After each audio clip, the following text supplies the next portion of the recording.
Hello, it is Monday, October 25th, 2021. I'm Chris Remo, and welcome back to my New York Times Crossword Daily Solve.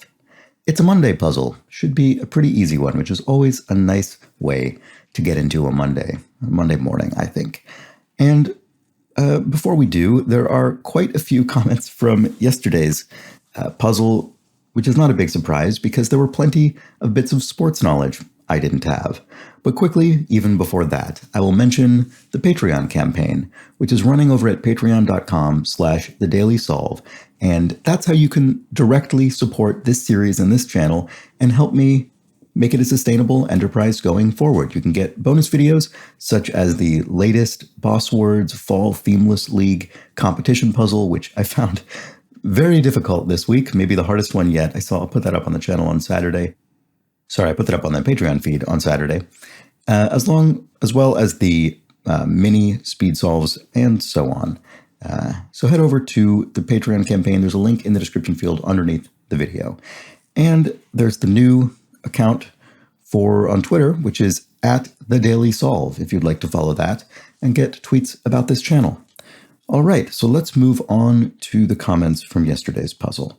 We have a couple of very quick comments. One from Okan, who says that AWOL, the abbreviation AWOL, the acronym, is not absent without leave, as I thought. I thought the WO comprised without. Nope, it is absent without official leave.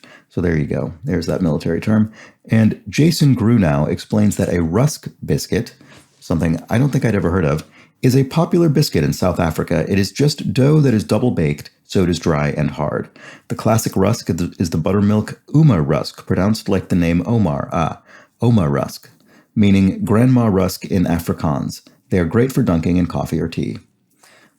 And then we have a mammoth comment from Tantasar. There were unsurprisingly several people who left comments explaining the various sports terms yesterday, and I'm going to read Tantasar's, which is sort of an omnibus comment that contains explanations of all of them for the sake of expediency. An offensive rebound. In basketball, when the offense recovers the ball after failing a shot. In this case, the shot clock is reset to 14 instead of 24 seconds. Ostensibly, they are in position to shoot again soon after. Floor exercise, a discipline of gymnastics performed on a floor. Like other disciplines, the floor has springs in it, but unlike those, the springs are designed to reduce bouncing. Interesting. Starting block. Starting blocks are used in running races to brace one's feet against the starting line. They're mandatory at most levels of sprint competition, and modern blocks have pressure sensors to detect false starts. Service line. The line in tennis that a served ball must land before in order to count. An unplayable lie is a golf ball somewhere you can't hit it. There are a variety of methods for getting out of such a situation, but all will cost you a penalty stroke. A 7-10 split, just as you said, in 10-bid bowling, the result when the back corner pins, 7 and 10, are still standing after the first bowl. And finally, a designated hitter in the American League of Major League Baseball. This refers to a player who bats instead of the pitcher. The National League traditionally has required pitchers to bat, although in 2020, the designated hitter was used across the entirety of Major League Baseball, and signs point to this returning from 2022 onward. So there we go. That was a rundown of all of the sports terms, of which I was largely, but not entirely, unaware. So, shall we move on? Oh, and apologies, there were a number of interesting comments with additional context on those from other people, but there were so many terms that I figured I would just go through that one mega comment. But thank you, everyone, for your additional context. I read that as well. So let's move on to today's puzzle, a Monday crossword constructed by Damon Gulzinski, edited, as always, by Will Shorts. This will have some kind of theme, but unlike yesterday's Sunday puzzle, no title, so we won't know what the theme is until we discover it ourselves. Are we ready to get started? I would say so. Okay, wood strip. I don't know, a plank or a slat. Maybe a slat, unwanted gaps. I'm not actually sure. A thorny tree, a school skipper. Would that be a truant? A captain's post, the helm, maybe. The captain mans the helm. So wood strip, a lath or a lathe. Let's see, let's check this. Farmland measure could be acre. Maybe a school skipper is a truant. And a thorny tree. An acacia? Is an acacia a thorny tree? Let's try that. College entrance exams. This is probably SATs, the standardized achievement tests, or yeah, I think it's standardized achievement test. German article could be ein, which is indefinite article, like a in English. Former CNN anchor with a true crime series on the Investigation Discovery Channel. I don't know who this is. I don't think I know this program, but it could be Paul or Paula or Saul. Unwanted gaps. Well, if it were Paul, this could be lapses. Unwanted gaps could be lapses. Oops, spelled that incorrectly. And that makes the wood strip a lath indeed, or lathe. And a shrimp dish, shrimp scampi. Sounds pretty familiar. Here we have 18 down, TikTok, Instagram, or Google's Find My Device. Each of these is an app. And remember, if you're new to the crossword of the series, if you see an or, even though there are several things listed, you might think this will be plural because there are several things. But the or means we're only referring to any one of these things. So it is an app, not apps. Okay, so this is Paul A something or Paula somebody. The World of Blank Wong. Don't know. I'm guessing this is another TV show or something. A timeline segment could be an era. A wood for a baseball bat. Well, with this many letters, I would guess elm or ash. I think ash, maybe. Let's look at the crosses. A circus animal balancing a ball on its nose. That would be a seal, classically, I think. And Hawaiian porches are lanais. That's what you call the, in front of a residence, little porch. Ursa Major, the Big Dipper. And the world of Susie Wong. I mean, Susie is a name that looks like it would fit. It could be an S or a Z. Actually, that's sort of dangerous. Paula. Zon looks more plausible than Son. So let's try that. That's tough when you get two proper nouns crossing, especially on a Monday. That's a little tricky if you don't know them. Places where goats can feed, not where goats can feed the sheep, but where kids can feed goats and sheep. Although I suppose a baby goat could be a kid, in which case the goats would be feeding each other. Anyway, that's probably not what's happening in petting zoos. And this is places, so this is plural. Puff from a pipe or a cigarette. Could be a toke on a pipe.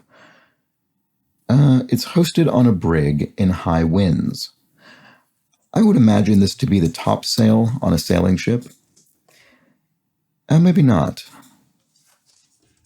Because 32 across, approximately speaking, looks like or so. Approximately speaking, or so. Kind of alarm often activated in the morning. Could be snooze, the snooze alarm that allows you to delay the alarm for a few minutes. And then on the ocean would be a sea. And a November birthstone, I don't know all the birthstones and what they correspond to, but this must be topaz based on the crosses. Okay, it looks like we have a few Z's or Z's, which might be a coincidence, but it might be part of the theme. You know, I'm just noticing that there's an unusual quantity of them. To cook as vegetables. Steam, perhaps. You could steam vegetables. And one's making introductions in brief. They could be MCs, masters of ceremony. That would fulfill the in brief indicator, which lets us know this will be abbreviated or contracted in some way. And you can imagine an MC making introductions at an event, introducing speakers, for instance. An issue to discuss would be a topic. And to lend somebody a hand is to aid somebody. A smog monitoring organization in the United States, anyway, would be the EPA, the Environmental Protection Agency. And then here we have Apple tablets, which are iPads. Oh, and then here we have Stieg Larsson, who wrote the Millennium Trilogy, right? That's the girl with the dragon tattoo. Those books and their sequels. Ars Amatoria poet looks like Ovid. And here we have twice tetra, probably octa, just looking for numerical prefixes. So twice tetra, which would be 4, would be octa, which is 8. Many takers of 30 across, which are the SATs. Well, again, in the US, that would be seniors, the final grade of secondary school. And then that gives us the cross here of an obsolescent TV hookup, which would be a VCR, video cassette recorder, I suppose. And here we have round trips, which would be orbits. I guess planets, for instance, orbit around a star. They take round trips. And when we see this question mark, what that is, it's indicating a pun or wordplay of some kind. So we don't mean round trip in the sense that we would generally mean it. We are, in this case, referring literally to a trip that is round, such as an orbit. Okay, a big retailer of outdoor gear. In the United States, again, that would be REI. Big chain, co-op chain. And here we have 3-ingredient sandwiches for short. So this is a plural, so we could probably guess there will be an S there. And it looks like BLTs, bacon, lettuce, and tomato sandwiches. What is this? Classic Nintendo character named after F. Scott Fitzgerald's wife. So his wife was Zelda Fitzgerald, and this would be Princess Zelda from The Legend of Zelda Nintendo video game series. Here we have It's Hoisted on a Brig in High Winds. Right, so it probably still is a sail. I had guessed it was topsail. Probably not, but maybe trysail? Perhaps. Let's look at this cross. Annoying. That could be pesky. Boy, I wouldn't have guessed that was spelled this way. Maybe this isn't sail. I don't know. I'm not familiar with this sailing term, which isn't a big surprise. I have never sailed a ship, but yeah, I don't know. Whirl or twirl could be spin. A sinus doc could be an ENT, a doctor who specializes in the ear, nose, and throat. And a Grim Reaper's implement is a scythe. Classically, as illustrated. Like Mr. Spock's ears from Star Trek, though they would be pointy ears, elfin ears. And failed epically could be ate it.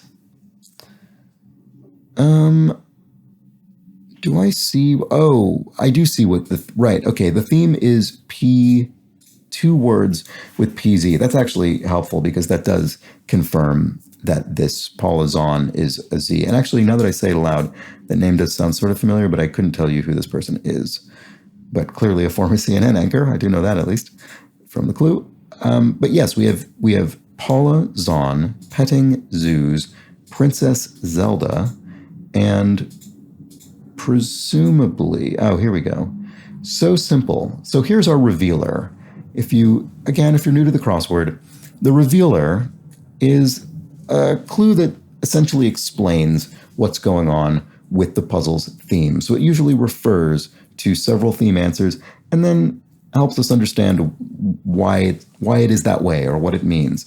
And this says so simple, like 17, 24, 40, and 52 across.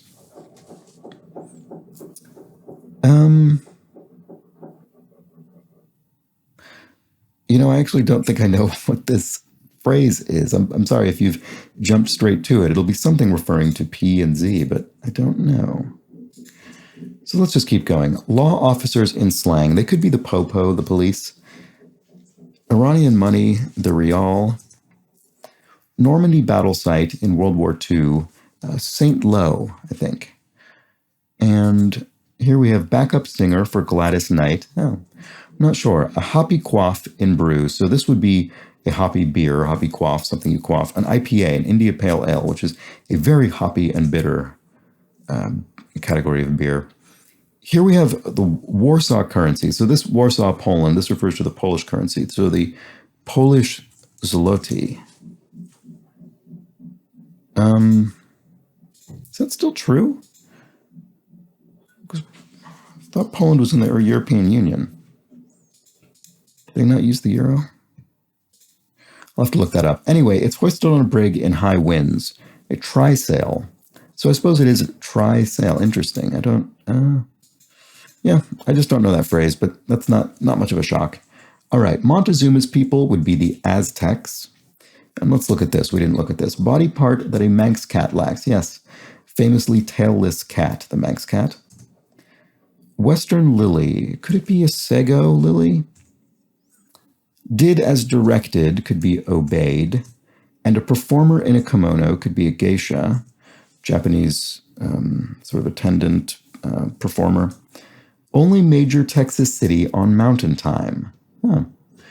Interesting. So there's one Texas city that is, I guess, on a different time zone to other cities in Texas. Well, I mean, I wouldn't know this geographically, but because it starts with an E, I'm wondering, is it maybe El Paso? But let's look at the crosses.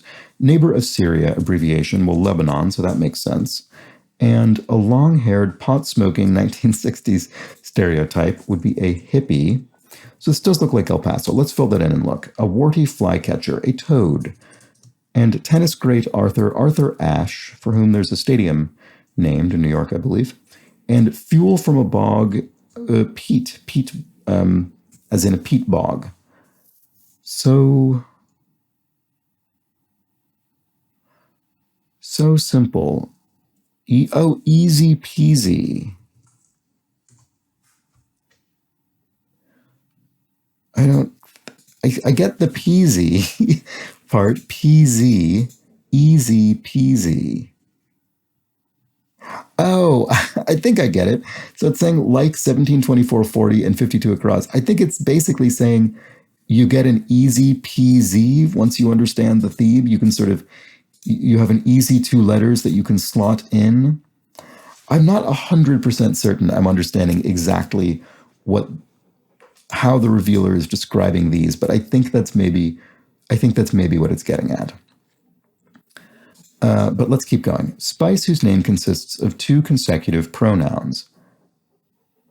Oh, that's funny. I don't think I've ever seen this way of cluing this before. Time, which consists of thy and me, two pronouns. Thy, of course, being an archaic pronoun at this point, but nonetheless, we would recognize it from biblical or archaic speech. Okay, a good name for a museum curator, and there's a question mark, so there's a bit of a pun going on. And indeed, this is art for Arthur, or for someone who curates art. Blank what? Say what, one might ask, to repeat a question or something. Study, study, study is cram, and an eyelid affliction is a sty. So that all looks right. Here we have blank the Jet Walker Baseball Hall of Fame. I don't know, but with this E.T., I would guess Chet, which would rhyme with the jet, so that would sort of make sense. Chet the Jet Walker. You could see that being pretty plausible. And malted, e.g., so a type of milkshake, a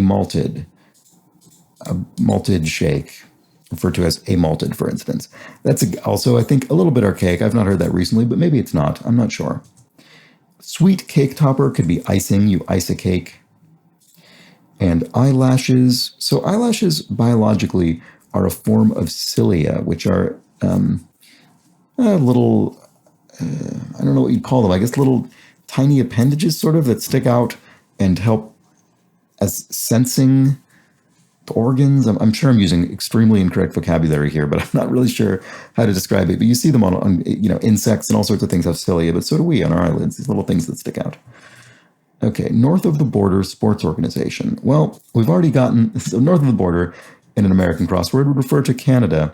We've already gotten what would have been the gimme letter, which would be C for Canadian, presumably. So it could be Canadian Sports Association or something, but I don't know. A ballpark purchase in a bun could be a franc. So it could be Canadian Football Association, CFA, or League, Canadian Football League. Right, and an overhang is a ledge, so that does make CFL. So we'll look at the crosses as we pass by. Fury could be ire, and a young fellow could be a lad. There we go.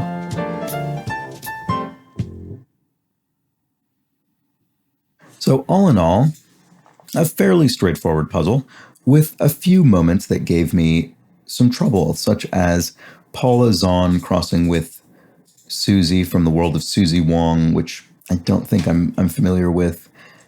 And when I got this, I was slightly speculating on the letter in the cross, but fortunately that was disambiguated. That was confirmed by the easy peasy, by the PZ. So that was helpful actually, and makes me a little bit less. Makes me look slightly less askance at that cross of 2 proper nouns with an ambiguous letter in the middle. I don't, like I said, I'm not completely confident I understand what easy peasy means in the context of these themes. I think, as I say, I think it means you get an easy fill of a P and a Z. But let me know in the comments if you have a better or fuller interpretation that I might be missing. Apologies if so. Other than that, I think it was fairly straightforward. Maybe a tad more difficult than a typical Monday, but it's always hard to say, and I think that really differs by person. So let me know how you fared. And also, I'll have to look up the Polish zloty. I would have assumed Poland was in the Eurozone. It's sort of embarrassing that I can't definitively claim one way or the other, but that's what I would have thought. Anyway, let me know that as well, although I think I'm going to look that up myself immediately. Anyway, so there we go. That was the Monday puzzle. Let me know how you did and if you enjoyed it. I hope you enjoyed this video. If so, please do subscribe to the channel so you see these videos as they go up each day. And consider joining the Discord channel, which is free to join for anybody. There's a link in the description field underneath the video. As I've said before, there is a fun community of crossword constructors that has sprung up in what is now the dedicated Constructors Corner channel of the Discord. And I just saw, actually, yesterday maybe, someone put in a puzzle that I am fascinated to try that is apparently contains entirely rebuses. If you don't remember what a rebus is, it's the category of puzzle that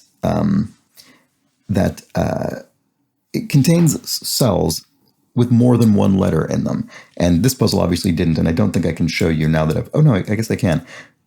Oh, no, I can't. Sorry.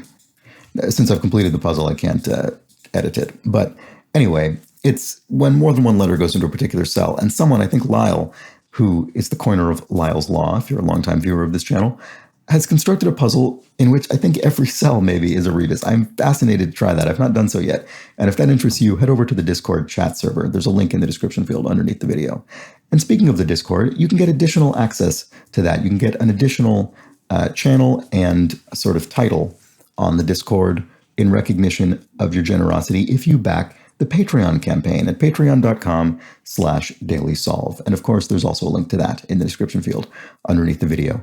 Along with that benefit, you can get plenty of bonus solve videos and at certain tiers, the mug that is currently being designed and whose design is being voted on by people who will be receiving the mug, thanks to their Patreon contribution.